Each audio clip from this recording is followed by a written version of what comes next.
తిన్నింటి వాసాలు లెక్క పెట్టిన కొడుకులు ముసల్తనానికి దసర్రైకలు ఎక్కువైపోయినాయి.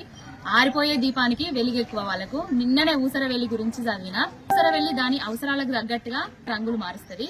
కానీ ఈ రాజకీయ నాయకులను చూస్తే మాత్రం వాళ్ళ అవసరాల కోసం, వాళ్ళ పదవుల కోసం, డబ్బు కోసం, వాళ్ళ పరపతుల కోసం ఊసరవెల్లి కూడా వీళ్ళని చూస్తే సిగ్గుపడేటట్టు రంగులు మార్చుకుంటా పార్టీలను మారుస్తాను.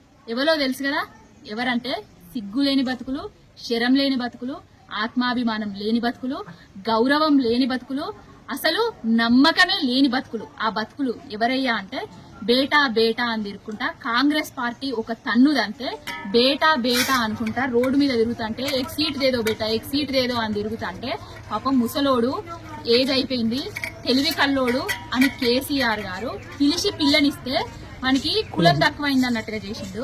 2 సార్ల రాజ్యసభ పదవిచ్చిండు.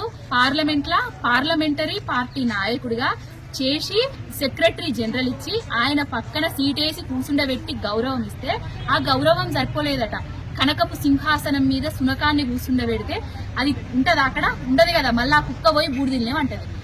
నేను ఆ పార్టీలనే పుట్టినా ఆ పార్టీలనే చత్తా అని అంటాడు. సచ్చటోని జావక సావుదలకు వచ్చినోనికి ఇంకా పార్టీలు మారుడు ఎందుకురా, వారి ఇంకా పదవులు ఎందుకురా, ఇంకా సచ్చేటప్పుడు కూడా పదవుల వల్ల కులుక్కుంటేనే చస్తారా? కేసీఆర్ గారు నీ బిడ్డకు అదే నీ లిప్స్టిక్ రానికి బిడ్డ బిడ్డ కదా అనేసి ఇచ్చి గౌరవం ఇచ్చి మేయర్ని చేస్తే ఇప్పుడు ఆయనకు వెన్నుపోటు పొడుచుకుంటా వేరే పార్టీలకు పోయి అందులో కులుకుతారు అనుకుంటున్నారా? శరం లేని బతుకులు ఏం బతుకులురా మీ.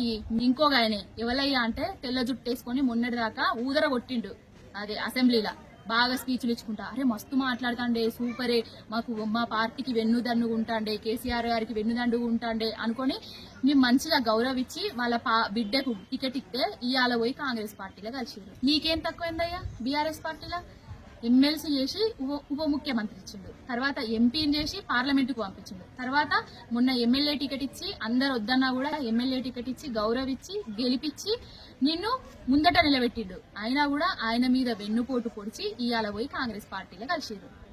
ఏం బతుకులరా మీకన్నా కార్యకర్తలనయ్యో. అసలు మీరు ఆ పార్టీ నుండి కార్పొరేటర్లకు కూడా గెలవకపోదురు. కేసీఆర్ గారు ఏబట్టి మీ ముఖాలకు ఎమ్మెల్యేలు అయ్యారు, ఎంపీలు అయ్యారు. ఇప్పుడు పోతాండ్రు కదా, పోర్రి సర్వనాశనం అయిపోడు పక్కా. మీరు పోతే మా పార్టీకి పట్టిన శని పోయినట్టే. కాంగ్రెస్ పార్టీకి శని అంటుకుంటది. మేమైతే సంబర పడుతున్నాం, పోయేటోళ్ళు పోర్రి. కానీ కేసీఆర్ గారిని బదనాం చేయాలని చూస్తే బిడ్డ ఒక్కొక్కని